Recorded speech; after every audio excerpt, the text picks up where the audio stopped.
Good afternoon, everyone. Welcome to the midday bilingual newscast on Equinox Television. Je Lambert, bon après-midi. Bon après-midi à vous, Innocent Nazé. Mesdames et messieurs, bon après-midi à tous. Bienvenue aux 12h sur Equinox Télévision. À 2 mois du démarrage de la Coupe d'Afrique des Nations et 1 mois des fêtes de fin d'année, comment se porte la région du centre? Cette région doit abriter 2 poules de la prochaine CAN, mais la grande criminalité ne donne pas de répit aux autorités. Elles viennent de faire le point dans la région. Le compte rendu, c'est avec Emmanuel Job et Marcelin Ganson. Malgré un fort déploiement des policiers et des gendarmes, des agressions à bord des taxis et des motos se multiplient dans la capitale. À moins de 2 mois des fêtes de fin d'année et de la CAN 2021, il n'est pas exclu que les ennemis de la paix fassent feu de tout bois pour troubler la tranquillité des populations. Nous avons quelques préoccupations, surtout liées à l'organisation de la CAN. Comment assurer la sécurité de nos hôtes, comment réguler la circulation qui devient encore déjà difficile dans la ville de Yaoundé. Comment donc assurer toutes les commodités qui entourent cette CAN, surtout avec le phénomène des mototaxis, ce phénomène d'insécurité, phénomène des marchés spontanés et aussi le problème de différentes voies de contournement pour pouvoir donc desservir la ville. Parce qu'il va abriter 2 pôles de la CAN, le Fundi se doit d'être bien tenu, mais également les autres départements du centre, 9 au total, qui vibreront eux aussi au rythme de la grande fête du football africain. Il est vrai que la CAN va se passer à Yaoundé, mais les autres villes doivent aussi prendre les dispositions parce que les touristes vont chercher à aller de gauche à droite pour savoir le centre ou bien le Cameroun profond. Donc il est question donc de s'assurer que la sécurité ne se passe pas seulement à Yaoundé, mais aussi, surtout, dans les villes environnantes. Fauteuil de troubles ne doit pas passer par eux pour atteindre donc la ville de Yaoundé. Donc il faut la sécurité, la recherche de renseignements et le problème de contrôle à l'entrée et la sortie des grandes villes. Cette réunion de coordination des forces de maintien de l'ordre tombe donc à pic pour remobiliser les troupes en vue de relever les défis sécuritaires qui pointent à l'horizon. En dehors de ces préoccupations, tout se passe bien. La population va normalement à leurs activités. Les services publics ont bien fonctionné. Nous avons aussi constaté que malgré le fait que les gens n'adhèrent pas à toutes les mesures barrières, la Covid n'a pas encore atteint donc le niveau inquiétant. Si les préoccupations d'ordre sécuritaire ont logiquement dominé les travaux, le patron de la région du centre n'a pas manqué de rappeler aux populations que le Covid-19 rôde toujours et que seul le respect des mesures barrières et la vaccination permettent de le contrer. Évoquons à présent le calvaire des populations du village Babobok. C'est dans le département du Coupé-Manengouba, région du sud-ouest. Face à la dégradation du réseau routier, elles sont obligées d'emprunter des engins à 2 roues pour se mouvoir dans cette localité. Et vous verrez dans ce reportage de Junior Haïssi la dégradation des différentes routes. On fait le point dans ce reportage. Un dernier supplice pour ce corps qui va être mis en terre dans les prochaines heures. Un vrai cauchemar pour ce conducteur de moto qui le transporte.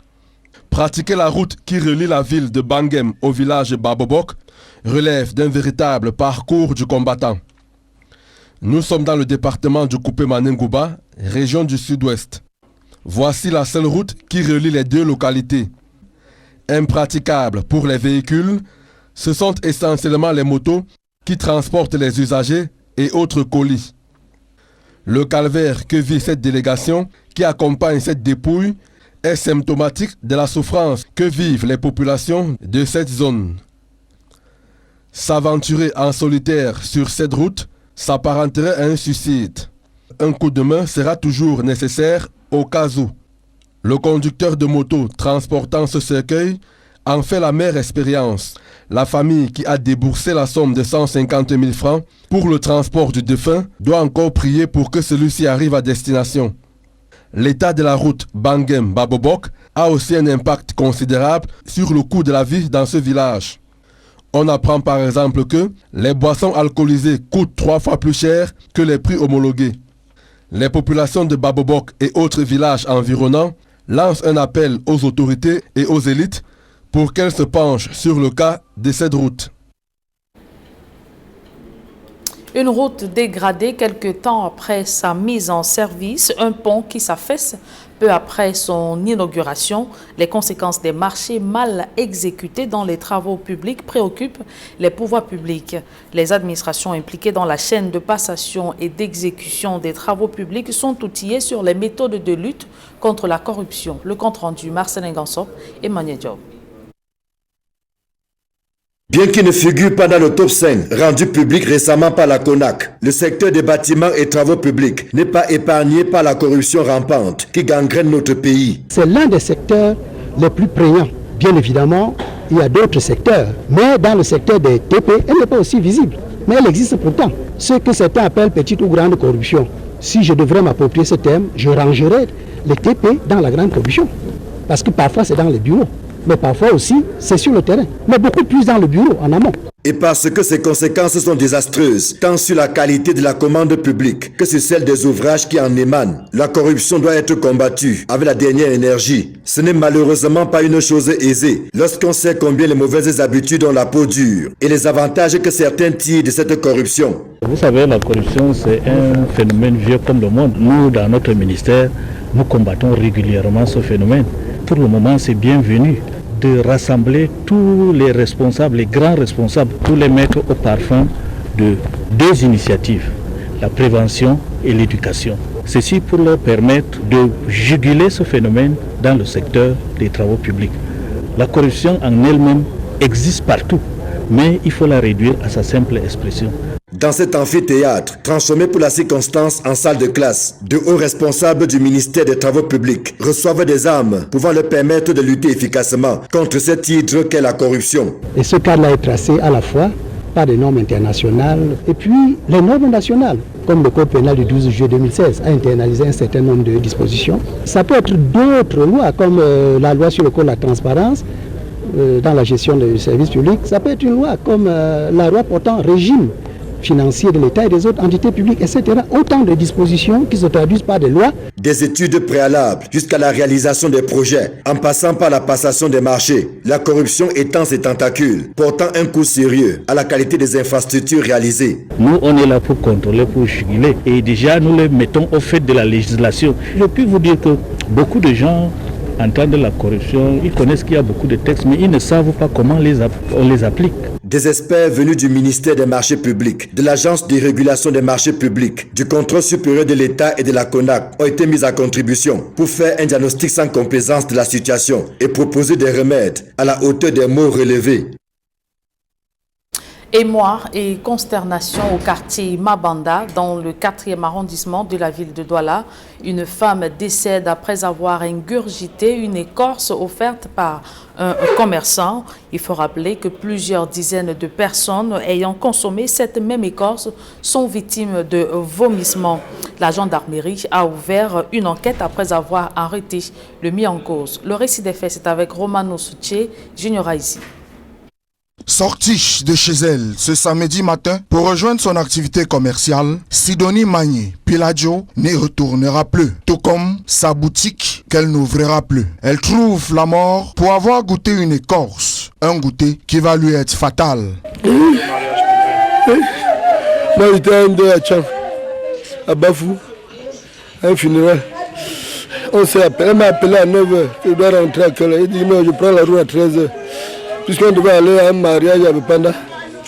Subitement, l'enfant qui était à marcher dans sa boutique, elle m'a appelé. Elle me dit, voilà, il y a un tradit praticien qui est passé vendre le remède indigène.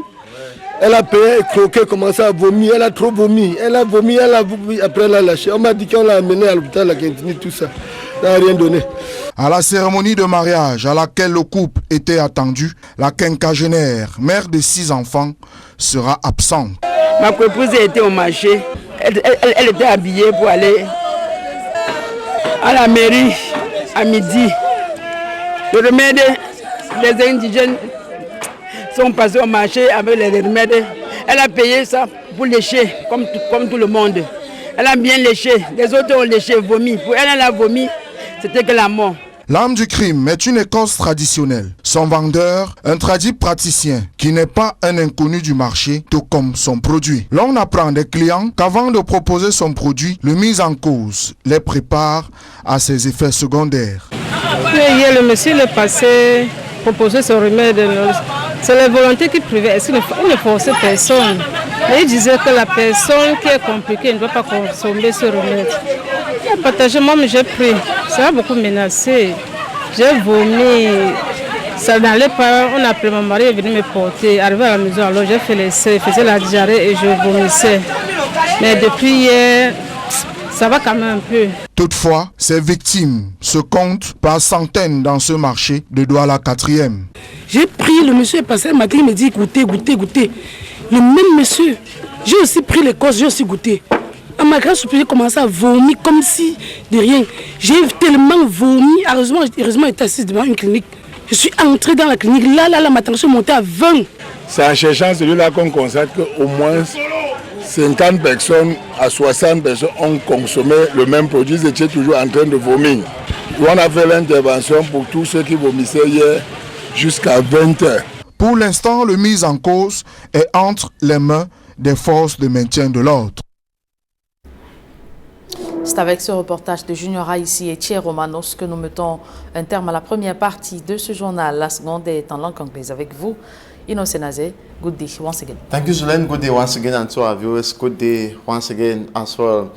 The condemnations continue to rise regarding the killing of a 7-year-old class 3 pupil in Bamenda in the northwest region of Cameroon on Friday by a police officer.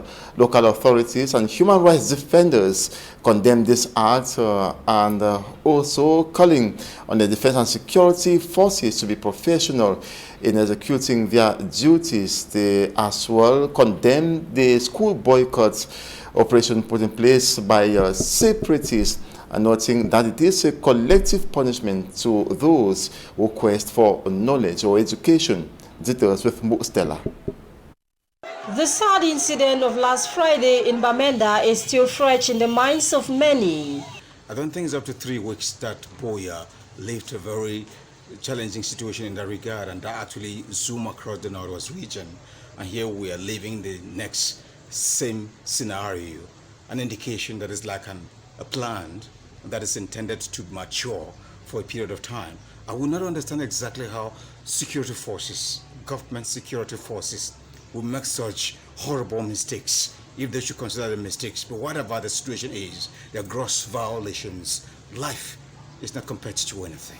There has been condemnation following the killing of a class 3 pupil on her way from school by a police officer. I'm so touched, I'm so disappointed with the incidents. You look at the population that came out, women crying, shedding tears. It's very, very bad. Those policemen who did that incident, in fact, we are so disappointed. We want to tell the police to organize such well organized. Following the incident, a separatist leader has in an 8 minutes 36 seconds audio circulating on social media declared a shutdown on schools in what he terms Abazonia, referring to the geographical regions of the Northwest and Southwest regions, but the call has been described as an attempt at denying the children of their rights to education by Gabi Ambo, a human rights defender. Inasmuch as we acknowledge the errors and the wrongs that have been committed, by the law enforcement officials, we do not take advantage of that to deny the rest of the children the right to education.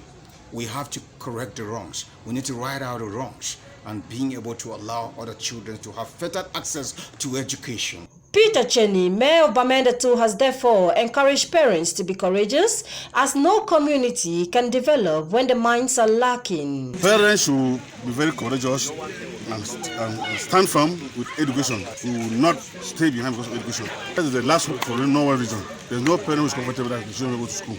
You cannot born a children and become illiterate tomorrow. And you're there out there, your children are going to school, so there's no school. The conflict in Anglophone Cameroon is entering its 5th year. Children have continued to be the target of a war they know nothing about. This latest wave of violence worsens the already desperate situation of children and families in the northwest and southwest regions of Cameroon.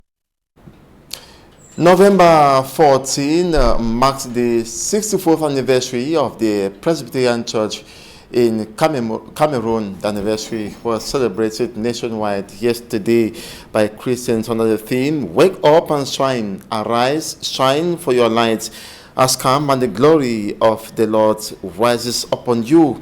At the Presbyterian Church Bastos in Yaoundé, at the center of the celebration, were concerns on the diverse crises plaguing Cameroon, like the Anglophone crisis, Boko Haram insurgency in the far north region, the COVID-19 pandemic, to mention but these.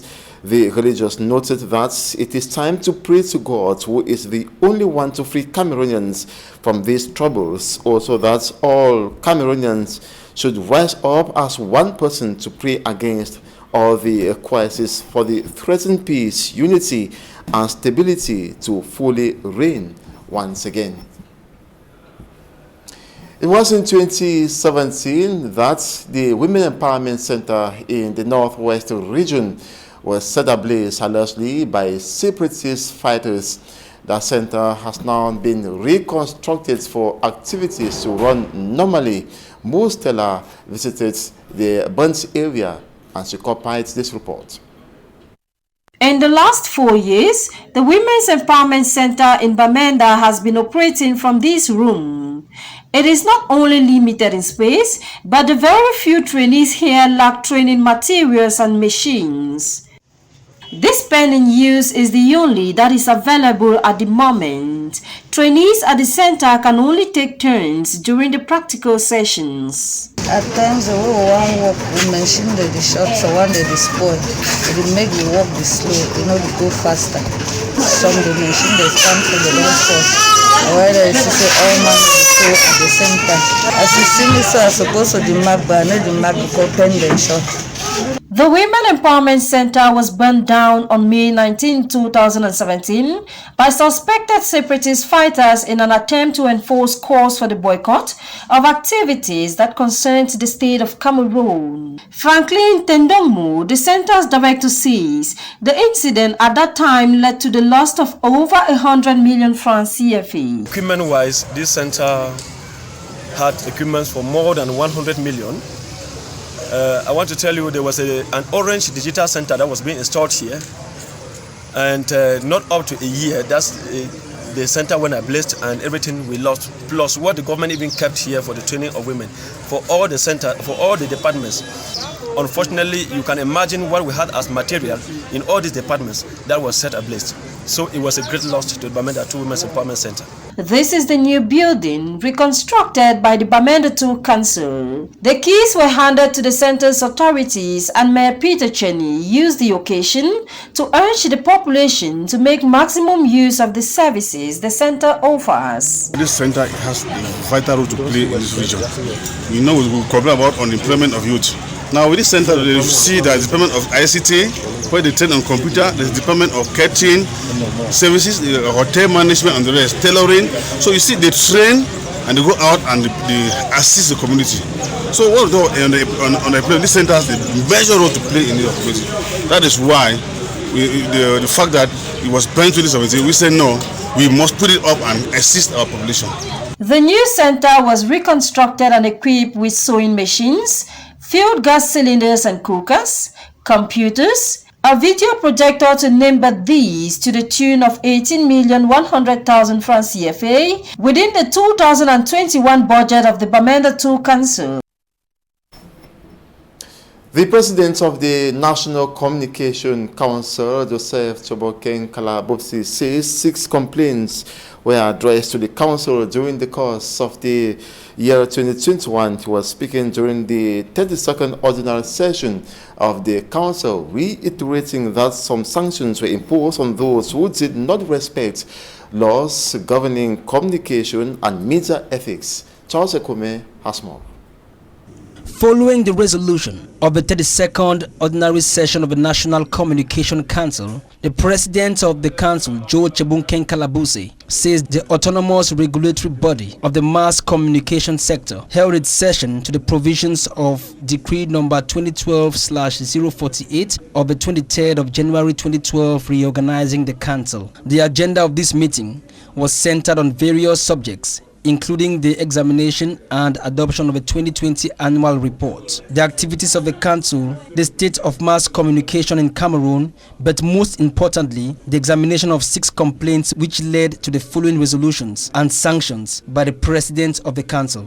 Case number 1, case of Frederic Deboer, former General Manager of Orange Cameroon SA, against the print media organ Echo Matin, its publisher, and René Ombala, journalist working with Echo Matin. Case number 2, case of Efudu Mbande Gilles Serge, President of the Committee for the Control of Collective Management Organizations, against the print media organ La Voix du Centre, supported by conclusive documents, copies of which were annexed to its statement of defense, rendered a decision to dismiss the case, putting an end to the procedure initiated by Mr. Frederic Deboer. It should be recalled that a number of 6 complaints were brought before the Council, as the President, Joe Chebunken Kalabuse, reiterates that all the complaints were addressed and the right sanctions were given to each and every plaintiff vis-à-vis the laws governing media, ethics, and communication. A woman called Sidonie Magny has died after consuming a herbal product she took from a man known to be a herbalist at the Mabanda market in Bonaberi, Douala 4 subdivision. She took the herbal products alongside other persons.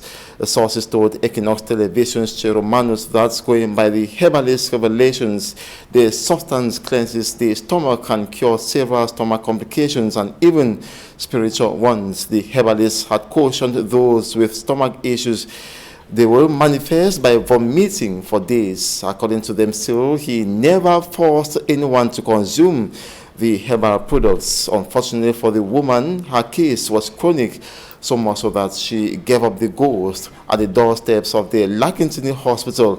The herbalist has been arrested and kept behind bars by gendarmes in Mabanda. Similar sources say those who consumed the herbal products, close to 60 in number, vomited and got okay, except Sidonie.